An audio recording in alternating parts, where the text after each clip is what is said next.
ఇంకా సేమియా ఉప్మా కూడా అడిగారు. నాకు భయంగా ఉంది, కంగారుగా ఉంది. పిన్ని గారు సేమియా ఉప్మా రెడీయా? తయారవుతుంది. సేమియా ఉప్మా.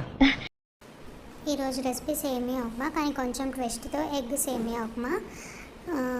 సండే స్టోరీ పెట్టినప్పుడు మా ఆయన వాళ్ళ కజిన్ స్వీటీ అడిగింది, స్టోరీయే పెడతారా, రెసిపీ చెప్పరా అని. స్వీటీ నీకోసమే ఈ రెసిపీ.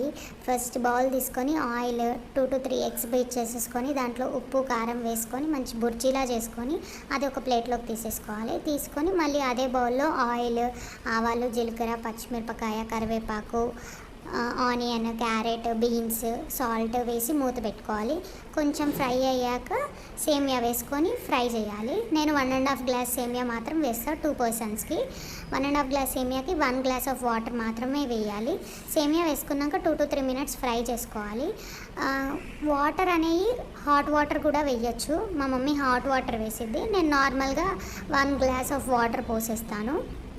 1 గ్లాస్ ఆఫ్ వాటర్ పోసాక మూత పెట్టేసుకొని ఎవ్రీ 2 to 3 మినిట్స్కి కలుపుతూ ఉండాలి. అప్పుడే మంచిగా కింద అడుగంటకుండా పొడి పొడిగా అవుతుంది. సేమియా ఉప్మా పొడి పొడిగా ఉంటేనే బాగుంటుంది. సేమియా ఉప్మాలా ఉండాలి, సేమియా పాయసంలా ఉండకూడదు. సేమియా పాయసంలా ఉంటే తినాలనిపించదు కదా, సో పొడి పొడిగా చేసుకుంటే బాగుంటుంది. కొంచెం అది పొడి పొడిగా అయిపోయాక మనం బీట్ చేసుకున్న ఎగ్, కొత్తిమీర వేసేయాలి. కొత్తిమీర అది వేసేసాక స్టవ్ ఆఫ్ చేసి 2 మినిట్స్ మూత పెట్టేయాలి. అప్పుడు ఉమ్మగిల్లిద్ది. దానివల్ల వాటర్ ఏమన్నా ఉంటే పోయేసి ఇంకా పొడి పొడిగా అవుద్ది. సో ఎగ్ అనేది దాంట్లో వేయొచ్చు, పక్కకు కూడా పెట్టుకొని తినొచ్చు. మా ఆయన పక్క పెట్టుకొని తింటాడు, నేను అందులోనే వేసుకుంటా.